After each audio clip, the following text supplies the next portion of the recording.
Yeah, I'll just start with Mr. Mitchell. You were made the Registrar of Voters on January 4th, 2 days before the caucus. Troy, you're just on mute. Yes. And you were not elected. You were appointed because the prior Registrar of Voters resigned. Is that right? Correct. And when were you told that you would be nominated, or how did you become the Registrar of Voters? How did you get appointed? There was, from my knowledge, like I said, all the sausage making I don't know about. I was asked, would I be interested in being a registrar of voters? Who asked you? The chair. And who's that? Michelle Adams. And when did she ask you? May I ask what the relevance of this is? Yeah. I'm getting there. Well, Get there. It's interesting how you guys have a problem with my questions and you didn't pay any attention to. Alex, you're showing your partiality here, but I'm trying to ask some questions. It's not that many questions. They just been on for 2 hours. If you can't answer the question what the relevancy is, then let's give him a little time to say he's going to get there. Please. You interrupt my witnesses, you don't interrupt theirs, and you interrupt me. Are you going to interrupt him? No. Okay. All right, Alex, go ahead. If there's a claim he was illegally appointed, please get to that. All right, Mr. McDonough. So what training did you receive between when you, well, first of all, when were you asked by Michelle Adams, would you like to be the Registrar of Voters? I don't know the exact date, because I was asked. How long ago was it approximately? I'd say it took about 3 weeks at least, 3 weeks. Approximately 3 weeks before the caucus, you were asked to be the Registrar of Voters. Is that correct? No, before I was appointed. You asked about the appointment. And the appointment was 2 days before the caucus, right? Yes. So approximately 3 weeks and 2 days before the caucus, you were asked whether you wanted to be the Registrar of Voters, correct? Right. I was asked to actually ponder it, and it took me a couple days to answer the question. I answered the question affirmatively. Between when you were asked whether you were interested in becoming the Registrar of Voters and the caucus on January 6th, did you receive any training in how to run a DTC caucus? I was not responsible for running a DTC caucus. That was the yes or no question. Did you receive any training on whether to run a DTC caucus?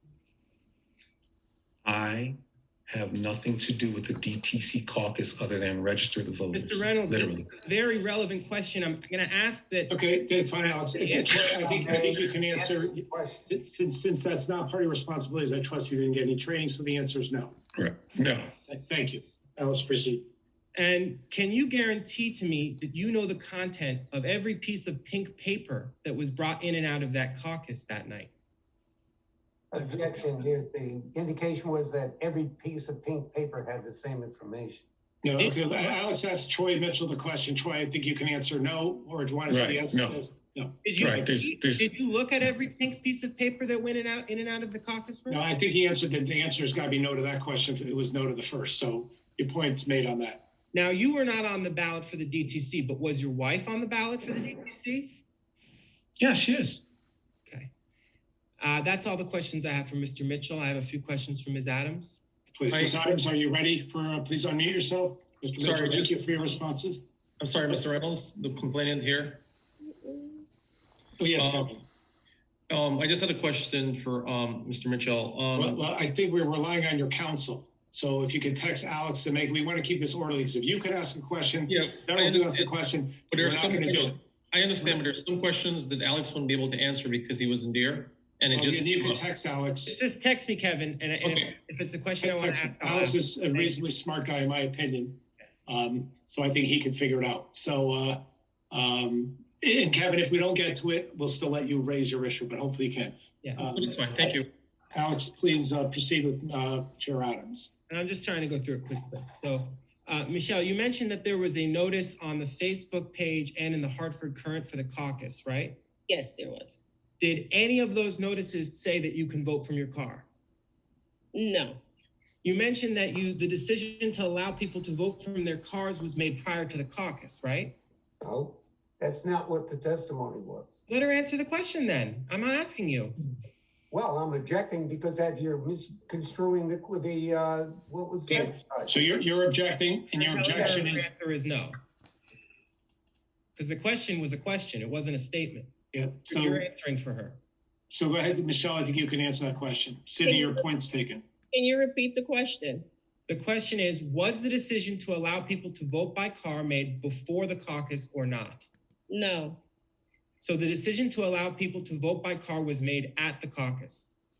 it was a result of the ticketing that the registrar decided, like he testified. That's not my question. My question is, was the decision made at the caucus to allow people to vote by car? I don't recall the decision being made. I think the testimony, Alex, and this may be the point you're trying to get to, was that this was Troy Mitchell's idea. He put a system in place, and he decided at the caucus to do that after he thought about it ahead of time.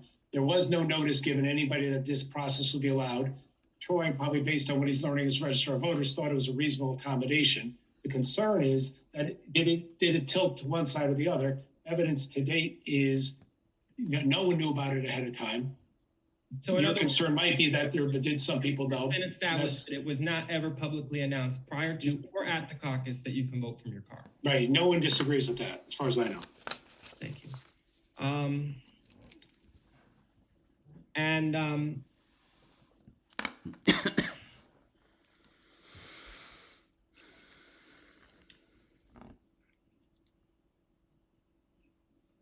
I think that's all I've got, really. Great.